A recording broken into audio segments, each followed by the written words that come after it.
All right, hey, I'm gonna start this video out. So, what I want to talk about is my experience in Jamaica as a Black American, and because you hear a lot of stereotype associated with Black Americans, and honestly, I'm not gonna say it's a stereotype. A lot of things. I think I'm gonna do a video where I go around and I actually ask, Jamaican people that are native here how do they feel about us, as Black Americans, and how they see us, how they view us, because some of the stereotypes that I hear are actually true. I mean, it's ignorant people on both sides, on our side and on the Caribbean culture side. So I don't want to just isolate Jamaica. You have ignorant people all over the world. But no, I just wanted to talk about my experience here and the things that are a little bit different than back home. I do notice that the biggest thing we always talk about is men, how the difference in the men versus Black America and Jamaican. And I was married to a Jamaican man for 13 years. So I have experience with him, and majority of my friends are from Trinidad, Barbados, Guyana, just Puerto Rico, all over the islands. That's always who I've always gravitated towards more so than my own. I don't know what that was. More so than Black American culture. So I'm very much familiar with it. But I've been coming here. I'm in Portland, Port Antonio area, and this is my third year coming to this particular area. And I fell in love with this area. My ex was from Negril, Westmoreland area, and I just feel like I think I'm going to transition to actually move here because I feel like God is asking me or calling me to walk away from my job. So, but that's a whole nother story. So, one of the biggest things that I notice here, being a solo female traveler, I have a girlfriend that is from America. She is a Black American and she just moved down here like within the last 6 months. So me and her met last year, and I believe that God had put her in my life because I think that's a transition that He's bringing me to for whatever reason. But the men, that is what I notice here, like in America. We all talk. We all congregate. Hang out. You can chat with your girlfriends. You can chat with any man you want. It doesn't mean that just because you have a conversation, or it doesn't mean that just because he buys you a drink, or just because you hang out, that you are together. And I'm not necessarily saying that that is what it is, but I get that perception here that some, and I'm not going to say all, but some. And I'm going from my experience. Please don't come in the comments and tell me, what it is. I'm just coming to you about my experience, and my experience is that the moment that you sit down and you may talk to a guy for a length of time, or you may have a drink with him, then he automatically feels like you belong to him. That was I experienced that last year when I came. I experienced that the first time. I experienced that this time, and that's something that I was like, okay, this is a problem, because it's as if if you talk to somebody, or you know what I mean, and you're not talking about anything crazy, just regular life. And if it's a lengthy conversation, now I'm not going to say that, like I said, I'm not going to say all the guys are like that, because you do have some that have sense, but a lot. I experienced that a lot. And I'm like, what is up with that? I mean, you in the comments, maybe somebody can explain that to me, because I'm just like, I don't like that. So it's like as if I have to go around and tell guys, just because you talk to me, you don't own me. And if you see me talking to somebody else, they will get mad. I've experienced that. There was one particular guy. I talked to him. I was walking home, talked to him for a period of time, and nice conversation, very nice conversation. And then I had another friend that, hold on. Sorry, it's really windy out here. My glasses like flew off the table. But yeah, and he saw me later on that evening with another friend, and we were just listening to music because they were like playing music on the street. So I was with him, and I guess the other guy saw me. So like he texts me like this really ugly, nasty text message calling me names, like derogatory names, and I blocked him, of course, but I just felt like I didn't even do anything with you. We didn't kiss. Not that I come out here to do that. I'm not coming out here for that reason. You know what I mean? But I'm just thinking to myself, had I kissed you or anything, God, you'd have probably murdered me. That's how I felt. It was very alarming to me because that's not something that we deal with back home. I mean, it's a million girls. It's it's a plethora, and I'm not saying it's not a plethora of females here. It is, but I just felt like this is very disturbing. But I do notice that I would get dirty looks if I had a conversation with one guy and he sees me talking to somebody else. And I notice me coming back this year that I get dirty looks from particular ones. And I'm just like, this is like absolutely insane. So that's one thing that I notice. And it kind of makes me feel uncomfortable. It makes me feel like, okay, what I have to understand is I am in a different culture. And I think that's something that I have to understand is the men are different, the culture is different. You can't talk and chat up. I'm learning that with the guys. You just can't, because some of them are just going to take that to mean that, oh, you want them, or they like you own them. So I'm learning that, but that just was something that was new to me. I do notice that with I wore my hair, and just because I wear my weave, I wear my wig, but I wore my hair just braided, very simple. I'll insert a picture here of how I wore it. Um, Very simple style. And what I noticed versus like America versus here, I got more compliments with my hair like this than I would at home. At home, people and like they don't care about stuff like that. That's something that they don't even value. I mean, men say back home that they value, and you may have some that actually do.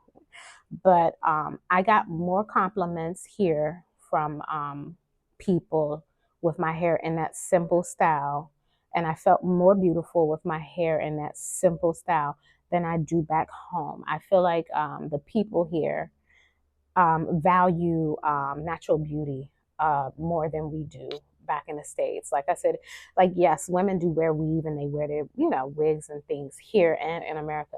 But I just feel like the beauty standard is a slightly different. Your natural beauty is more valued here versus in America. That's just my experience. Also, like some Americans will say like, the people are hostile or aggressive, and some people didn't have great experiences, and I'm not going to say whether or not they did or they didn't have a good experience. It's not for me to say that, but whenever I come, I'm at a point where I don't particularly care to stay in resorts. And like in Port Antonio is not really much resorts. So I usually do an Airbnb, and I usually just come and stay and live as if I live here. You know what I mean? I walk through the neighborhoods. I don't necessarily hire a driver. I don't mind walking. Back home, we have our cars, we have subway, we have bus, we have train. So we are a little spoiled with that, you know, we don't do a lot of walking. I'm not saying that there aren't some Americans that do, but I'm just saying like you don't have that here. You're gonna walk, and it's hot. It's not hot most of the time. It's hot. So I have adapted to walking long distances sometimes. I will take a taxi, but that's something else that's a major difference. You don't have that access the way that we do, and I think that's why some of us are looked at as spoiled. And I guess to a certain degree we are, because normally you could just walk out the house and maybe a block up, a block, you have the train, you have the underground train that will take you, 10 miles. And, so we have that. That's a major difference. I've adopted walking.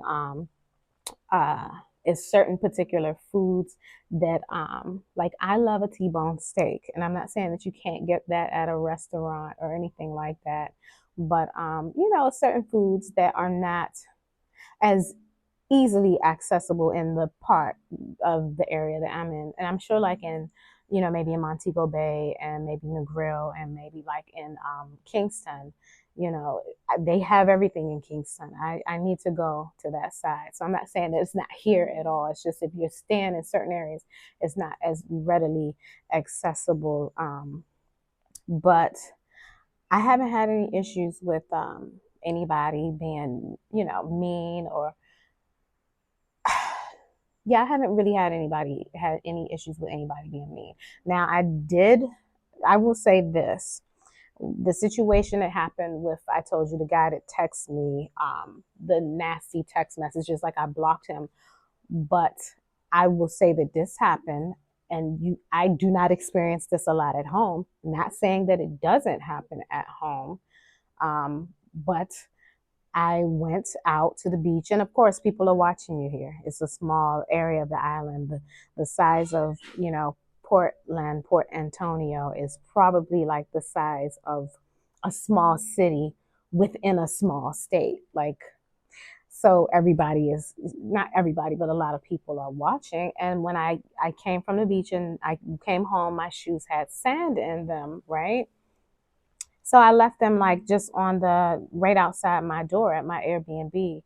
I dust the sand off and let them dry because they got wet. And I noticed the next morning when I woke up, one of my shoes them were taken. So somebody come sneak, because people watch and see where you live. Because the house that I stayed in was within a neighborhood, right? And so I came out looking for my sneakers, and one of them was gone. So instantly, me being the person I am a praying woman, and I don't think that I come off that way. I don't think I look like I am, but I instantly, in my mind, I said, "Oh, okay." So they take one of me, shoot him, so they can do what OBA or whatever. That's the first thing that comes to my mind. Because somebody said, "Oh, maybe the dog come and take." No dog come and take one of me shoe. No dog come and take one of my sneaker. Yeah, the type of text that I got, the type of anger that he spewed out to me just led me to believe, okay, you take my shoe. So now my thing is, it is really windy out here. So because I don't want to be with you in the way that you want, you feel it necessary to allegedly take and try to obia me? Like, after that happened, I instantly went inside and did spiritual warfare prayers. I instantly, you understand what I'm saying? But that's the thing. Like, people don't know what people do and what they don't know. You know what I mean? Like, they don't know that whether they're close to God or not. And I'm very much close to God. Am I perfect? No, I'm not perfect. I'm a believer in God and Jesus. But, am I guess, according to the standard, am I the ideal visual of what somebody would call a believer? Probably not. They probably would say no. But yeah, I prayed and fasted, and I yeah, cancel that thing. Because we do have authority over that. But I just was like appalled, because I was like, wow, it's really some people that really hate you that much. And not only that, like, I believe this person still has texted me, like, even since I've been down here this year, like, text me like almost like threatening. You know what I mean? Almost threatening me, telling me they sent a video to me, and just antagonizing me. And I'm sitting here thinking to myself, and they sent a video before I came out here while I was back home. And then they sent a video, they sent a text message to me while I was here. And I just was like, you know that this is a man. You have nothing better to do than to harass me. I don't bother anybody. You know what I mean? I'm not talking to anybody. I'm very respectful. I keep to myself. You know what I mean? I'm nice to the people, and I haven't had any issues with anybody being mean or nasty. I love the people here. I will go into town by myself, and I have had no. The people are just, they're very beautiful people. So I don't. For me, I don't have a problem. I love Jamaican people. I love Caribbean people. I love Jamaica. So I don't have any problems. Not saying that there aren't, negative people here, but I haven't had any issues. Like I said, we are all not the same. And I think that we get a bad rap as Black Americans because of, some that come down that are ignorant, you know what I mean? And they make us look bad. So then it leaves a bad taste in Jamaican people's mouth when they find out that we're American, but we are not all the same. I mean, are we? Some of us to a degree, some of us are spoiled and, you know what I mean, arrogant and entitled. I think all of us carry a tinge of that, you know what I mean? Just because we're used to just having everything like that. We're used to having everything just, you know what I mean? Like when you order something, if I want something, I can order it at 9 o'clock in the morning and it can be delivered to me like by 4 o'clock in the afternoon with Amazon, or you know what I mean? We have access to stores. We have access to everything, and it's readily accessible. It's very easy. So I think we get to a place where we become a little entitled because it's a total shock when you go to a place where it's not like that. You're going to have to rely on people. That's something else that I noticed here, and especially being a woman. As a woman, as a Black American woman back home, I got my own car. Like, and I'm not saying it to be arrogant. It's just that's what I mean when I say everything is readily accessible. It's just that you have more access. And I think if it was Jamaican women back, in America, which there are, you would have a car too. It's just easier, I think, to get these things back home. But so because I'm in my mind, I'm spoiled that way where I can just jump in my car and go. You know what I mean? I don't need to rely on anybody or taxi or, a boyfriend or a husband or to take me around to do anything for me because, and, some guys will say that we act like men. And you know what? I can understand that. You know what I mean? I can understand that totally to a certain degree. Even our own men say that. And a lot of times what people don't understand is being a woman, a Black American, or just American. I don't want to just say Black American, but I'm really talking to like the Black Americans and the, Jamaicans because we are Black. You know what I mean? There is this thing between us, and it kind of breaks my heart because I'm like, wow, if we could all actually work together, we could actually go further. You know what I mean? But unfortunately, I don't know that we'll ever get to that place. I don't know, maybe a few people. I want to just you know, make a bridge between the two cultures, and you know what I mean, and give an understanding to both sides. And but yeah, like I'm not used to here like taking a cab everywhere or depending on somebody to take me somewhere. That's something I'm not used to that. It's I'm used to jumping in my car and I just go. If I don't want to deal with being somewhere, I'm just going to jump in my car and leave. And it kind of humbles you here. You have to humble yourself a little bit more here because sometimes you're going to have to depend on people.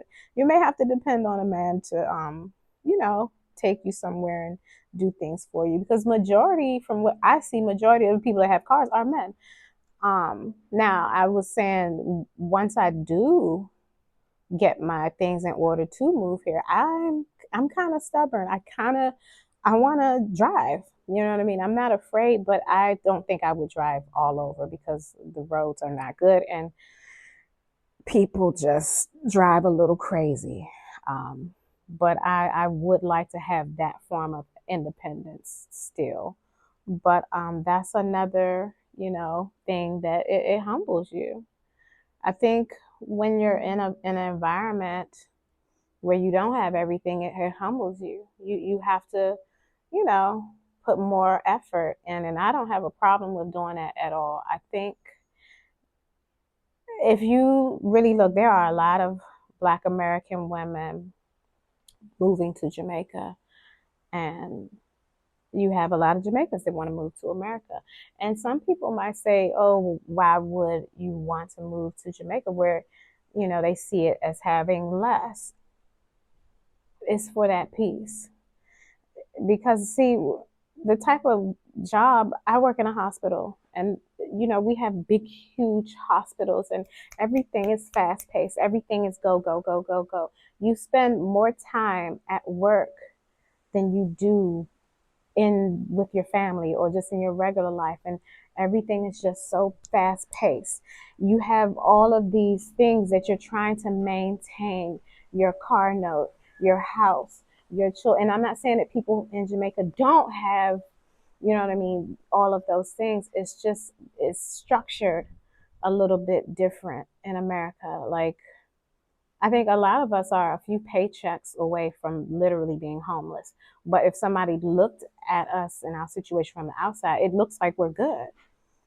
But the thing is, a lot of us are tired. Like, we're burnt out from the type of work that we do, because your job, they don't care. Like, they just don't care about you. It's difficult, especially when you work in healthcare, when you're sick. And that's what I have experienced, that when you're sick, they don't care. You have to come to work sick and take care of the sick. And that's a part of the reason why I'm ready to walk away from my job, is my body can't handle it anymore.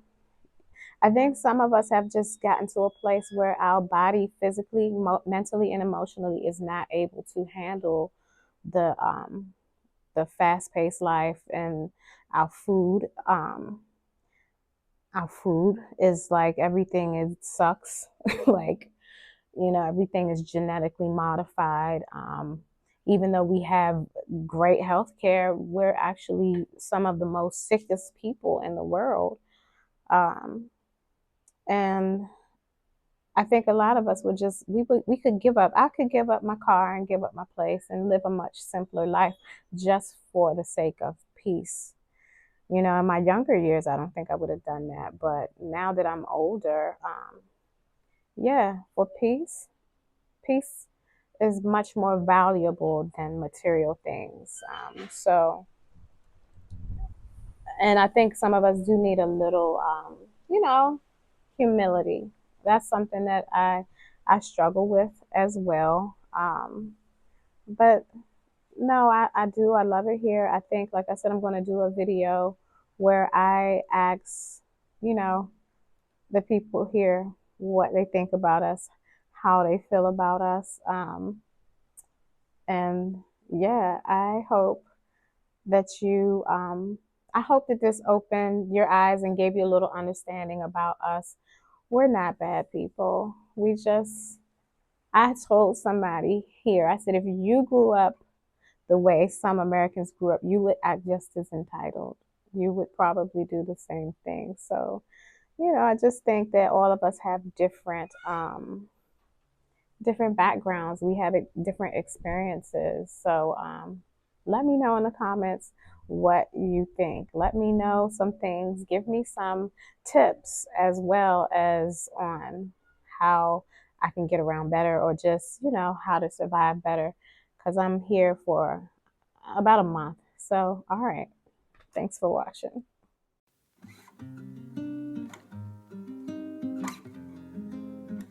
I'll rather be a slave